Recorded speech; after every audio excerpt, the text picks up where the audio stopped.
রাজশাহীতে স্বরাষ্ট্র উপদেষ্টা লেফটেন্যান্ট জেনারেল জাহাঙ্গীর আলম চৌধুরী বলেছেন, অপারেশন ডেভিল হান্টের অভিযানে রাঘববোয়াল থেকে চুনোপুটি কেউ ছাড় পাবে না।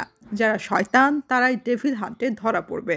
আইন শৃঙ্খলা বাহিনীর কর্মকর্তারাও ছাড় পায়নি। অপারেশন ততদিন চলবে যতদিন ডেভিল মুক্ত না হবে। তিনি বলেন, অপারেশন ডেভিল হান্টে কোনো নির্দোষ ব্যক্তি যেন শাস্তি না পায় সেজন্য সকল ব্যবস্থা গ্রহণ করা হয়েছে। এজন্য একাধিক কমিটিও রয়েছে। রাজশাহীর আইনশৃঙ্খলা পরিস্থিতি নিয়ে বিভিন্ন বাহিনীর সঙ্গে আজ সোমবার দুপুরে মতবিনিময় শেষে রাজশাহী জেলা প্রশাসক কার্যালয়ে সাংবাদিকদের সঙ্গে তিনি এসব কথা বলেছেন। স্বরাষ্ট্র উপদেষ্টা বলেন, রমজানে নিত্য প্রয়োজনীয় জিনিসের দাম সহনীয় থাকবে, কারণ ছোলা খেজুরের সরবরাহ ভালো।